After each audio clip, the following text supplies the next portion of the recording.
Hello, everyone. Welcome to the sixth edition of Next is Now, a Future of Farming podcast. I'm your host, Brunson with GFL Ag, and my illustrious co-host, Dan Aberhart from Aberhart Ag Solutions. Illustrious. What did I do to earn such a beautiful adjective? I love it. Well, hello and welcome. Thank you, everybody, for joining us. Brian, what we do now has a huge impact on what's going to happen next for the future of farming. And that is why we on this show, we get such enjoyment out of saying, next is now. That's right, Dan. We'll continue to discuss and debate topics that make a difference to farmers' operations now. As usual, I'll be asking a lot of questions, trying to get into the nuts and bolts of farming, down to the nitty-gritty. It's my job at GFL Ag to try to understand that information, translate it for us corporate folk on this end, and then figure out how we can help you guys become better producers, hopefully using our solutions. It is always a good time and very informative to try and relate what's going on in the agricultural community to someone such as yourself that is a couple degrees removed, but at the same time quite involved in producing food, just maybe in a different way from our traditional producers. So it's always an interesting perspective that I really look forward to, Brian. Yeah, well, today we have a really interesting topic. It's something that we'll be doing yearly, and it's our year in review. So can you tell us about the show today, Dan? Today on the show, we went far and wide to talk to experts, right, from folks that make a living looking at the markets, looking at the weather, looking at crop conditions, to agronomists. I thought it'd be great to bring in some agronomists that had a broader lay of the land, more than your typical producer who would be more focused, locally on their own farm. And then, of course, we'll hear from my brother on the farm with a bit of an update. So, lots of experts, agronomists, producers, and time to reflect on what just happened in farming in 2023, as most of it's in the bag, or the finish line is within sight, Brian. Well, it sounds like a packed show. So if you're passionate about agriculture and you want to stay ahead of the curve, then tune in to Next is Now and get ready for some thought-provoking discussion, unbiased opinions, and a deep dive into the future of farming. So Dan, this is our year in review show. I'm interested to hear what you thought about 2023. What's some of your takeaway from this year? Well, it's been another very interesting year in the agricultural community. We're still fortunate enough to have really good circumstances overall in agriculture, but some of the volatility of 2022 is coming off. And I mean, we could talk about any crazy things that are going on in the world in 2023 as things accelerate. But as soon as I start looking in the rear view mirror, I find it interesting to maybe take a little bit of a different perspective because, hey, we're going to be hearing from, Bruce Burnett, who talks about, the Western Canadian view of weathers and markets. And we'll talk to some agronomists about yields and some of the challenges, and my brother, what happened down on the farm at Langeberg, Saskatchewan there. And usually when you start asking folks, how did the year go? The immediate default is to start talking about weather. A farmer talking about weather? Huh. It's kind of a wonderful thing because, if you're anywhere near agriculture, the conversation starter and ender's always about the weather.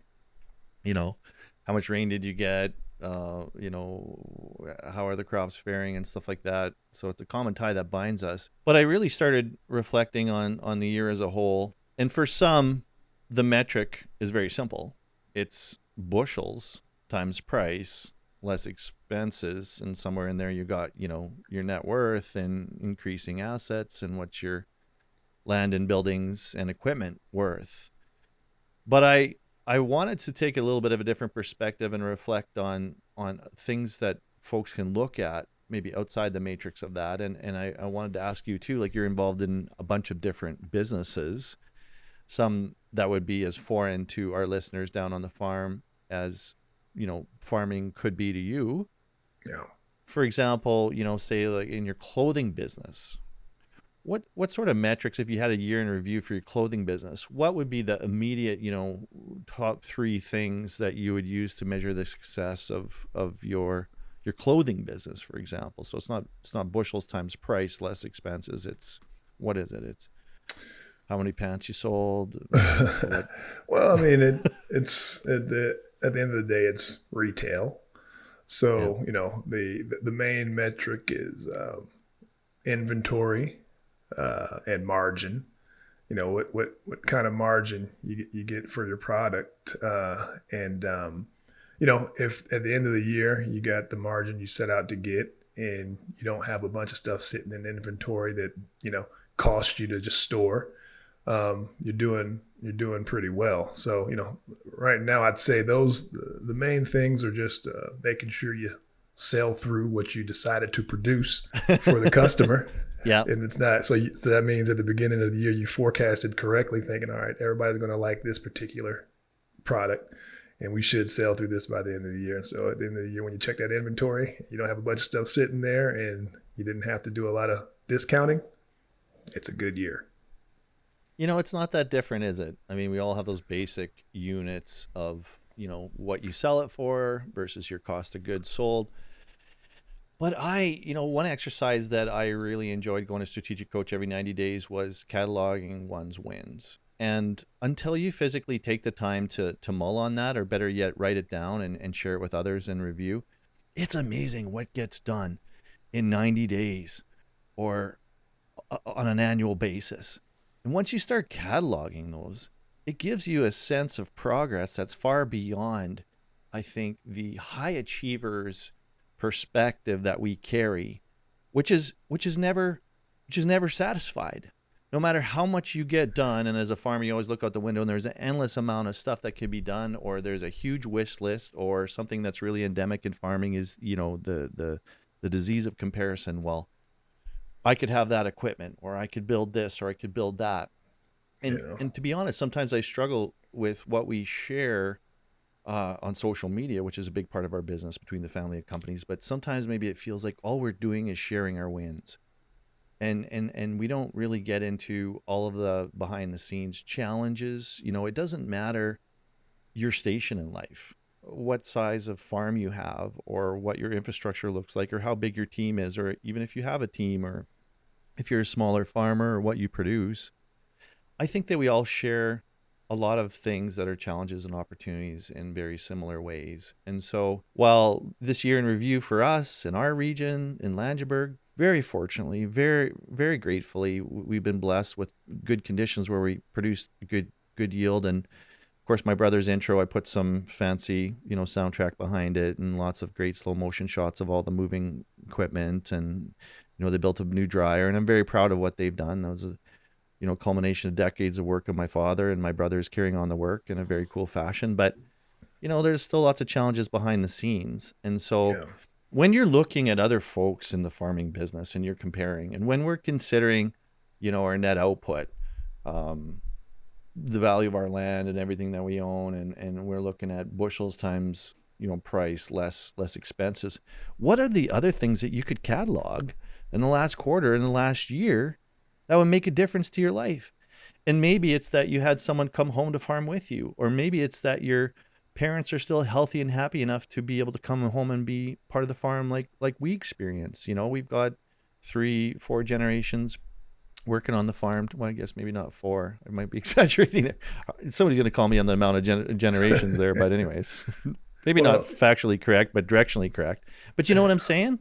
No, I think you hit the nail on the head. I didn't even think about that, because you're right. I'm thinking purely metrics with, something you can put a bottom line to or a price tag on. But there's other things that get accomplished by, and let's, face it, all producers are basically entrepreneurs. So, there's so many hats and so many things you're doing that you do every day that you take for granted. You don't really think about the success of what you're doing. I think it's about some of the businesses we're in. Like, we wear a lot of hats, and we come up with a lot of, we run head first into a lot of issues and problems. It might take us a while, but then we figure it out. But we don't think about, what it took to figure that out, and the fact that we did figure it out, and we should probably celebrate that. And, there's all these little wins that we have throughout the year that kind of just go unnoticed, because we got our head down and we're working for the next thing. We're going on to the next thing, going to the next thing. And you're right. We need to take the time to say, we hired a new employee this year, and they turn out to be great. They do a great job. They've alleviated a lot of these issues. We implemented this new system. This new system is working great. We had more time on the weekend now, and I got to spend a little bit more time with our kids in sports. Or, like I said, things like that. You got to catalog those. I think that's a great point that you're making, and that should definitely be taken into consideration at the end of your year with your year in review, and add that to your list of wins, and add some of the things you wish you would have done and maybe change too. So I think that's a great point.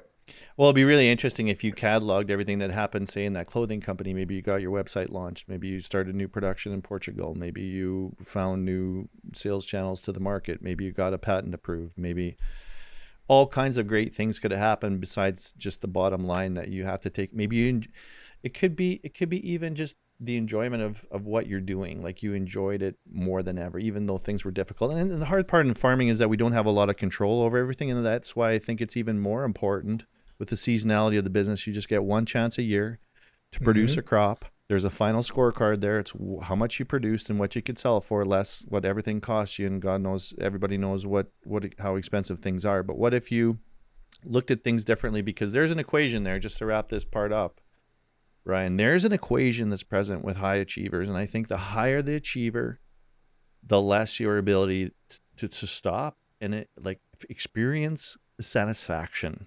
Because if you're a super high achiever, it doesn't matter what you're done. As soon as you're 50 to 75% done that thing, you're already looking to the next thing, and you're unsatisfied that you're not there yet. And so those milestones that we slide into or drive past or whatever, that meant so much that we were working on, that came to fruition, they just go by and you're already looking at the next one, or it keeps moving away on the horizon. Put those milestones into a, stake into the ground, saying, when I get here, I have a goal. When I get here, I'm going to celebrate it, and I'm going to bask in the glory of it, and I'm going to recognize it. And I encourage whatever year that farmers had across Western Canada, and whatever success that you may have had or maybe others didn't have, or vice versa, count your wins, man. Like, Absolutely. Yeah. If you didn't make your goal, or maybe you didn't have the success you wanted, you still need to look for the successes that you did have and build on those, and, celebrate those, and then figure out what you need to do next year to change those things. But I think the bottom line, what you're alluding to, is you need to celebrate the wins that you get, because a lot of people just don't do it. And that's just our human nature. Like you say, we're entrepreneurs. So on to the next thing. Well, let's celebrate that, another year of agriculture is almost in the bin, almost in the bag. And it was a very mixed bag, as we'll hear from our feature expert, Bruce Burnett, who travels across the country looking at weather and markets and does a daily newsletter for producers out there. He's the director of marketing for Glacier Media. And Bruce is always very interesting to hear. So you're going to hear a little bit of an overview of everything that happened in Western Canada in terms of cropping and weather, which is, like I say, the conversation starter and ender for most producers. But hopefully there'll be room in the conversation to count folks' wins, whatever they were, and whatever's meaningful to you in your career, in your life. So let's hear from Bruce. I'm kind of excited to hear what Bruce has to say. The overall assessment of the year is that, again, we're going to have a disappointing crop this year. That is a regional thing, however. Again, for a lot of Manitoba and into eastern Saskatchewan, the prospects were reasonable, and that was because we had good stored soil moisture in those areas. And so that allowed the crops to come through the heat, especially in July. As you move further west, though, crop conditions deteriorated, and especially in southwestern Saskatchewan, west central Saskatchewan, the drought was, I would say, almost as severe as it was 2 years ago. And as I said, talking with people from southern Alberta into parts of central Alberta, that did extend over into Alberta this year as well. And it does show up in terms of the statistics. The data from Statistics Canada here this past week here, more or less confirming that. And especially with crops that are specific to that region. It's a big lentil producing area. It's a big durum producing area. Those two crops really suffered this year because of where they're located. Other crops like spring wheat and canola Not as much, although yields again are down from what we would consider the averages for the prairies. Our total wheat crop, so if you take spring wheat plus durum plus winter wheats, is going to be below 30 million. Stats can forecast below 30 million. That possibly could increase here a little bit when we get to their December numbers, but again, it's going to be a smallish crop. And when you look at what we were thinking of prior to the crop year, if you had trend yields, that type of thing, we would have been more closer to about 35 million tons, 34, 35 million tons. So the drought has taken a bite out of it. But again, it's not nearly as bad as it was 2 years ago for those crops, because the drought in 2021 was far more extensive, and it did hit a lot more crops than it did this year. And as I said, the northern growing areas, let's say of Alberta, Saskatchewan, and most of Manitoba, the yields are closer to what you call average yields more than anything else. Well, my first question would be: Has there ever been a farmer that didn't complain about crop yields every year? Well, it's 'Cause always it like seems like again that would back to probably our be the case. yeah, I think it goes back to our frame that we discussed at the beginning. I mean, if you ask any farmer, even if their goal was 60 bushels and they got, 58, it's like, well, we didn't quite get, we could have used another inch in July, and, we fell short here and we felt short, it's some imaginary goalpost that we create that always leaves us in the gap, which is always, it could have been better. And I think part of the mental challenge too, like I can't imagine some of these folks that have been farming for years in very dry regions that doesn't, it just, they haven't had an opportunity. And with the dryness comes, just like with extreme wet conditions, with drought comes different kinds of challenges like insects and herbicide residual. The herbicides that you use to control the weeds stay in the soil and affect future performance of crops. You've got carryover nutrients that you got to manage. Your insurance averages go down. Like you can buy crop insurance to ensure a certain level of revenue or margin with government and private solutions. But if your average is going down, that's not helpful. So that's again where I guess the theme of this show is, count your wins, whatever you can count. It's been highly variable. A lot of the reports coming back from folks is better than expected. And of course, you always assume the worst in a way, as well as you always dream of the best. But I find in business, it's never as bad as you think it's going to be. And it's almost always never as good as you dream it's going to be. So is it a big challenge or an opportunity? And I find too that, when there's a lot of adversity and there's a lot of challenges and margins are thin, nobody wants that. But I'm telling you, businesses get better. It is the law of the jungle, brother. Like, you're in a tough business, you got narrow margins, you got adversity, you get better. And I know in the times when the farm has really had huge issues, where it's sort of like, my brothers had that moment where, am I going to go under and also take my parents under with me? They got better. They formed an advisory board. They went to the bank hat in hand with a plan and, got backed and the farm is very strong where it stands now. Like we can look at the highlight reel. We're literally going to look at the highlight reel for today, which I kind of feel guilty about when hearing, others weren't as fortunate having, we only had 3 inches, but I guess that was enough to succeed on. Given our soil moisture levels where we are, we're very fortunate where we are. But yeah, these are challenges. So we always default to like how many tons of produce and what's the prices and all that stuff and what's the costs. But there's a lot of other things to look at. It's a very complex, malleable situation. Well, and it seems like one thread through the whole. His whole interview was, which is probably the same across, you ask any farmers, weather. So, he mentioned drought and things like that. I know it's a big factor, obviously, in farming, but, how often does it really affect the yield? I mean, I'm not, obviously, if it's a drought all year long and nothing comes out of the freaking ground, the weather. But if you get 3 inches instead of 8 inches. What's the real difference there? So how much effect does weather really have on that yield? It's huge. You can do everything right, but it takes X amount of inches of water to produce equivalent output of yield, and your biggest input is water. And so it can make things highly variable, but I do think there are different silver linings with some of these situations. Like extreme drought, it's just bad. But for folks that receive less moisture than usual, they get to farm more of the acres. Like in our country, we get to farm more of the acres. We can do some drainage. We don't have to fight through really wet conditions in the fall. You burn less fuel. There's less straw, more yield. There's a lot of good that can come from, on the drier side conditions, rather than having things extremely wet is a huge challenge, or too dry to grow anything.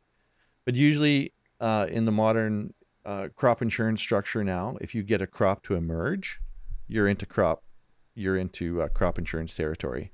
And sometimes one of the most maddening things is if you produce just as much as your insurance premiums, your level of coverage, but you didn't exceed it, you're sort of in a crappy spot there where it didn't trigger insurance, but you didn't exceed that minimum potential at all. And managing all that as a complex equation. But I think there are lots of good risk management tools out there. And there's also seems to be the equity. I always question, what business are we in? Are we producing food to feed the world? Of course we are.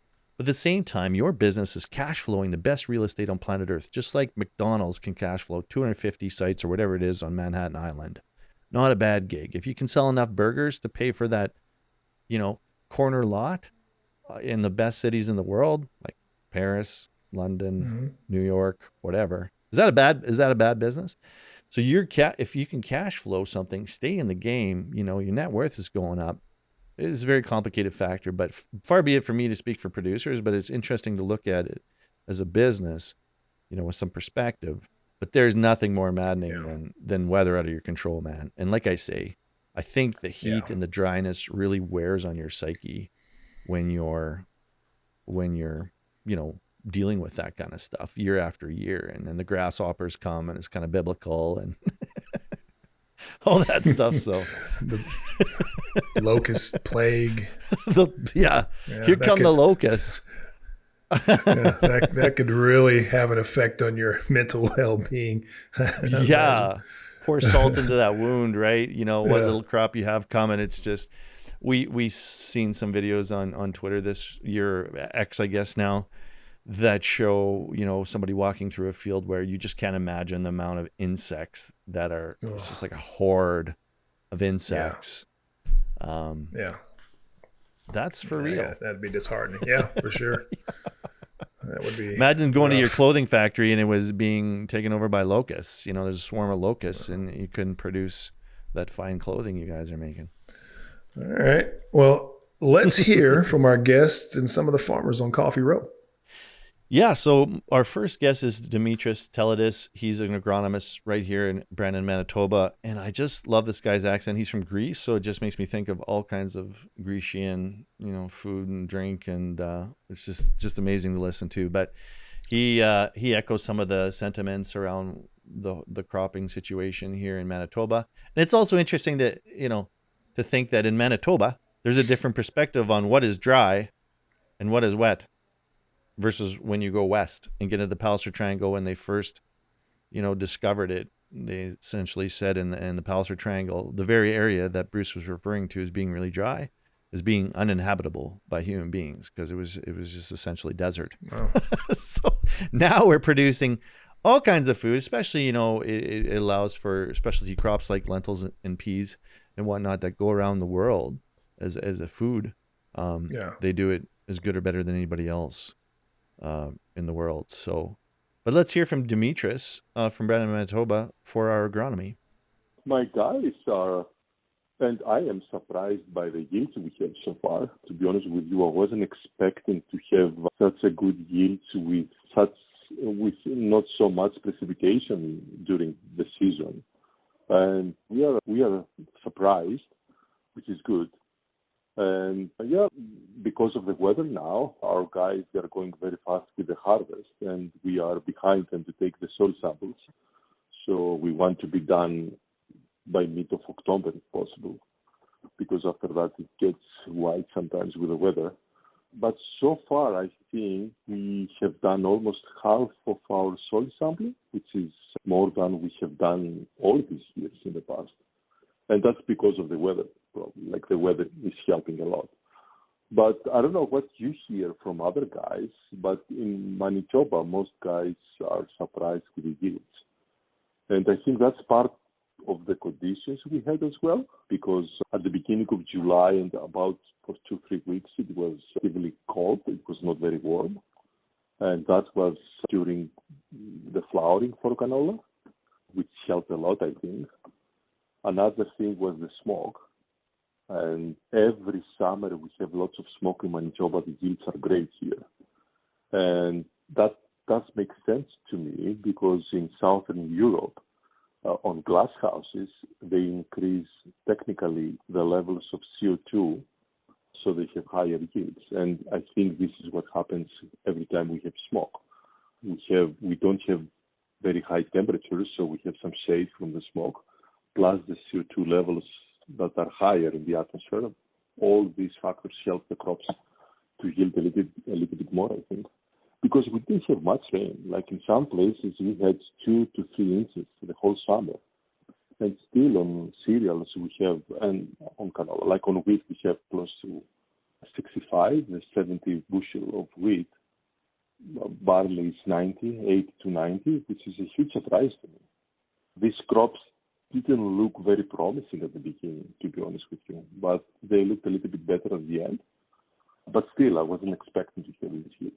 Yeah, things look good in general. The clients are happy, so we are happy. Okay, let me unpack that real quick. First of all, I love the accent because my favorite Greek god is Dionysus, god of wine and revelry. So I'm all in on Greek. Oh, really? So let me unpack that. So he's basically the forest fires, because he's saying smoke. He's talking about the smoke from the forest fires actually helped his crops. Absolutely. Is that what I'm hearing? You know what it is? There's a silver lining to almost everything. And what gets me is, okay, so the smoke from the forest fires has increased the CO2 levels, which increased crop production, which, makes more output from the precious inputs that go in. It's all an environmental equation there. Well, everybody's chasing after the CO2 thing, but I mean, is having 400 ppm CO2 in the atmosphere that much worse than having 300, CO2 ppm in the atmosphere, when we know that putting more CO2 into greenhouses produces exceptional results? Smoke, I'm not an expert on this by any means, but in my very limited knowledge of this, smoke does two things. It obviously provides CO2 and it takes some of the heat off. It prevents the sun from burning up the crops. Specifically, canola is very sensitive in flowering to getting burnt off. That can really limit your yield. So that's what I'm talking about, Brian. Is this a challenge or is this an opportunity? Not to diminish anybody's suffering, whether you're in Hawaii or BC or Alberta or northern Manitoba or wherever you have, forest fires, obviously is a big concern. But all of these systems are so complex. Should we take them at face value? Like, this is bad? Well, it's part of nature. It's part of nature of being on planet Earth. It's sort of the human condition to suffer all these different things. And yet here we just heard about a benefit. And the same theme of growing a lot on not a lot of water speaks to what a great job we're doing in agriculture to make more produce with scarce resources.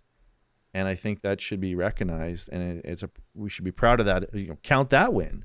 We've got genetics, we've got fertility management. We've got great agronomy, like my brother talks about, that allows us to grow what's essentially a bumper crop relative to my dad's time. My dad's still farming, but I mean 30 or 40 years ago when I was growing up. I mean, these are massive yields on the same land that's being managed in totally different ways. Yeah. And farming is one of the biggest opportunities to turn all of these negative things in society into pluses. I really believe it's one of the simplest management tools. It can be engineered almost overnight, given the proper incentives. And if people really want us to capture CO2 and they pay us enough to do it, we'll do it. But is that really the problem? You can bring the CO2 down below which, plant life will fail on planet Earth. Hopefully don't get taxed in that direction. Because that would be ugly, because we would be very taxed and there'd be no produce. And, it's really interesting right now in Canada, the government's going after the grocery stores, on their margins and stuff like that. But it's, to me, it's pretty scary if you're in business and the government comes along and says, this or that. Like, is that really the issue? I think it's all political issues, Brian, and that's what drives me nuts. So that's a little bit of a rant on, how to look at things. Right. No, I agree. You got to have that, like we talked about earlier in the podcast, you got to look for that silver lining. Like, it was interesting when I heard him say the smoke, and I was like, smoke? Oh, yeah. Yeah. I mean, is that something? In my mind, down here in Texas, you hear about people just all the smoke coming from Canada and can't breathe, coughing. I'm like, well, the good thing is it's actually helping the crops. So there's a silver lining to it. And that was really interesting for me to hear. So I think that's a good thing. Yeah, the perspective from the media is that this is one of the four horsemen of the climate apocalypse, the harbinger of doom. Our children don't have a future to look forward to, and we need to panic. We're driving off a cliff here. I think those that actually work with the land and have perspective on what it means to be outdoors and work with nature know that a lot of it's blown up for clickbait and for politics, right, and people looking to kind of create jobs. And frankly, it's sickening, because I think there are real solutions and real concerns, but people's perceptions, the stories they want to tell for their own political purposes get in the way of that, in my opinion. You make this into a little bit of a political hour. Well, I think we'll skip the political hour this time. Yeah. Okay, well, let's hear from a fella that was in that area that was affected by drought. It's West Central Saskatchewan is how I describe it. Max Pommier from Max Ag Consulting at Plenty, Saskatchewan. I heard him present at one of our dealer meetings over the winter, and great guy. Like, they're just doing incredible work in agronomy, and he's got an interesting perspective on dealing with the conditions in their regions. Generally, the area was quite dry this year. For the growing season, a good chunk of the area was about 2 to 3.5 inches of in-season rainfall, so quite a bit below what our long-term average is. But we did have a few pockets where we're up to 5 inches of rain, and it doesn't seem like a lot because it's about 60% of average. But in those areas, we were able to see some reasonable yields, probably close to average, that I would say, which we were quite positive with the amount of rainfall that we did get. There are some silver linings even on a poor year, where it feels like we're making some progress on water use efficiency and getting as much yield as we possibly can out of the rainfall that we do get, so that we can be set up and feeling confident going forward if we return to more normal rainfalls through our area. As far as crops and everything are concerned, the last few years out in our area with our drier conditions, it's been really interesting to note differences in crop response to drought conditions, and especially high temperatures, I would say. So the crops like barley have had a bit of a difficult time. We've even noticed that durum in our area has had a much more difficult time with the high temperatures than, say, hard red wheat has. And that's led us to understand even more on rotation and which crops to put on which pieces of land that might have more probability of high stress and that kind of stuff. So I would just say it's been a challenging year, but we're learning a lot, and that'll set us up better for the future. Yeah, I like his outlook. Like I said, they obviously look for that silver lining, a little bit of hardship with inches of water made them figure out how to be more efficient with the water they had, and figuring out how to plant certain crops in certain areas due to hardiness. It's like you said earlier. I mean, whenever times are hard, it kind of breeds innovation, makes people figure out what to do and to get better as a business. So yeah, Yeah, that was nice to hear. The reality is, Brian, if you look at any major metric on planet Earth, and especially in the last 20 years, it's accelerated. The march of progress is inexorable, and things are inevitably getting better when it comes to war and pestilence and famine, despite what you might read in the news. And in farming, when it comes to dealing with adverse conditions, now we're measuring how much moisture's in the soil. We have awareness and implementation of crop rotations. We're managing the fertility by zones. So you might have a lot of nitrogen fertilizer left in this. There was some fields that got zero nitrogen in the last couple of years because of how dry it was and yield utilization, and they did quite well. So we are making progress even in really tough conditions. And of course, our next guest is my brother, endlessly positive, always good things happening. Such a nice guy. He's just a ray of sunshine. Sometimes it's a lot. If you're not quite on the same level of optimism, you're like spoken like a true brother. Yeah, exactly. So everything is great, and you're getting rich, and you're doing this, and you're doing that, and all good for you. The typical non-farming sibling, like, am I going to get any of that? We're just going through the whole family succession thing, coaching with Elaine Fraser. We're just about to start that. So it's always interesting dynamics. But I am really proud of what they've done on the farm. Lord knows there's a tremendous amount of adversity, and it's been a huge challenge to get to where they are today.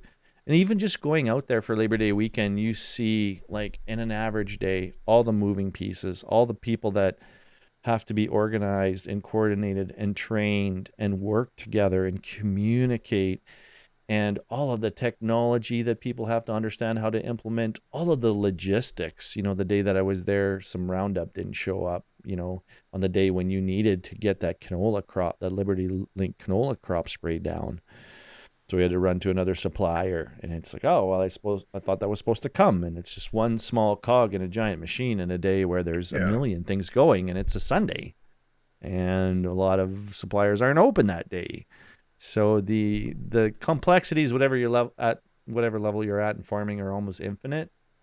But it is pretty exciting to see the Roundup from the farm this year and how good things are. So, all right, let's check that out. Yeah, some of the challenges that we've had this year mainly would be around moisture and not as much rainfall. So it started out really good planting season. The crops started out really strong, but generally most of the areas on our farm only got a couple inches of rain, if that, depending anywhere from probably an inch of rain to 3 inches of rain during the growing season. So it was quite dry. The crop prices have come down a little bit, but that hasn't been too big an issue. Just mainly the yield variability has been high due to the soil type and where the rains fall. But generally speaking, the crops have been pretty good, a little bit better than expected, and I think things are gonna turn out all right. Yeah, some of the bigger wins or opportunities would be, some of the fields are yielding better, a little bit better than expected. I think, where we can see maybe the results of some good agronomy and planning, and, the fields have been quite variable based off of rainfall, of course, but, we've had yields, say wheat, our lowest has probably been around 52 or 53, and our highest has been 74. And so, we've definitely been able to pull off some very strong yields as well, even with very little rainfall. So that's been pretty good. And I guess, we've got a great team. We've been very fortunate to have a lot of great people helping us on the farm and in our business. And this year we did, it's been a project that we've been working on for a long time, but we've just finalized the setup of a large grain drying and handling system, which has been one of Harvey's dreams to get set up on the farm. And so it's been kind of on the bucket list for quite a few years. And finally this year we were able to get that all in place and set up. So that's been kind of exciting. Well, Two things right off the bat. First of all, no surprise. I love you, brother. So positive. It's great. I know, it's very positive. Second of all, I now know what your love language is. Like the production value on that piece on your brother. Mwah. Excellent. I loved it. So you were poking him a little bit at the beginning of this segment, but you love your brother. I know it. It's very nice. It's very sweet. I'm very proud of what they've done. And I think both myself and my brother struggle sometimes, in the business that we're in, because we're always, just presenting this incredibly positive view, and life's not always like that. But I'm really proud of what they've done, and especially that dryer. I mean, that's a really big deal. That's a huge tool for the farm forever to come. These are material things, and like we talked about, it's not every, you don't want to base everything in your life on. Like, did you hear how many times we heard today, just talking to a few people, like how many inches of rain? Like we must have heard 3 to 5 inches about 17 times, right? My brother said it in the video like 4 times. So that is kind of like, it's almost like a subconscious measure of success. And yet, my father in the twilight of his life now at 70 some, he wanted to sleep in that office for the new dryer just to listen to it hum and tweak it and how many bushels per hour can I dry.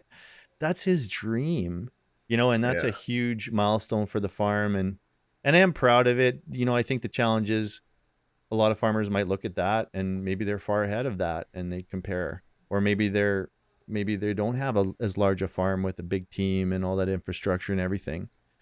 But what are your metrics of success? And run your own race, and don't let, the inches of rain you get in a year, the bushels that you produce based on that, if you did everything right, if there, you felt that you did everything you could, don't let that be your metric of success. And like I say, I think it all looks really good on paper. And of course you put the nice production values in there and it's like, oh my God, I'd love to farm like that. But trust me, there's also a lot of really hard days and a lot of, HR things to deal with, technology things to deal with, huge risk, it's a tough business. It really is a tough business. So hopefully it's improving people's characters in the process, because I think that's what business is a vehicle to improve our character and our fortitude and grow as human beings. That's what I think it's for, as well as to produce goods. I think, anything we put our, effort and little heart and soul into definitely helps us become better people, I think, especially if you commit to it. So, and farming, I would imagine, is probably one of those businesses where if you don't commit, you're not going to be successful. So that makes complete sense. So on another note, Dan, can you tell us what's going on closer to home in our community segment? Well, I'm excited to be in Red Deer, Alberta at AgriTrade. It'll be November 8th to 10th, and we will be in booth 437 in the Prairie Pavilion. This is really an awesome show, and it's a little bit of a break between, the farming season and the winter season, and I really enjoy the show. It's been a really great show in past years, and I'm looking forward to being there, talking more with producers about all of their wins, talking about biosol.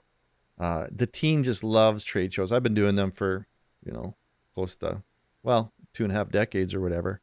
But I have a really young team, and they really love it, being a part of it. It's very exciting for them, and it puts them in touch with the farming community. So Aberhart Ag will be there representing GFL Ag, and it's one of our honors to be able to go and shake hands and kiss babies at these shows. So looking forward to it. Well, if you are listening to this podcast, I highly advise you to stop by the booth. Dan and his crew, they're great folks and good listeners and good conversationalists. So I mean, they're not used car salesmen. They're not going to be there and try to sell you something. They're legitimately going to listen to you and find out what's going on with your farm and just talk about life in general, because Dan will like to talk about life in general. So be prepared for that. Be ready. Established. We're going to a little psychoanalytics going on. We're going to find out some of your deep-rooted fears and joys. We're there for you.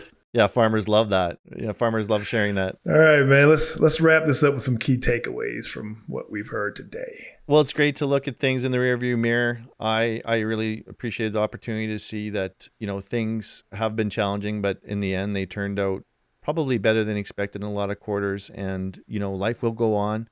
We'll have another crack at it here soon. I think a lot of people are starting to think about next year already. We can see that they're getting out of the combines and recognizing that they're going to produce next year. So it's just a constant cycle of renewal in farming. But take time to count your wins. And if you take a sheet of paper and you write down everything, all the progress that you made in your life, in your business, in your farm this year, I think you'll be astonished and you'll immediately feel better. And I want you to have that for free of charge right now. Do it right now. Do it right now, Brian. Write down all your wins and you'll feel great.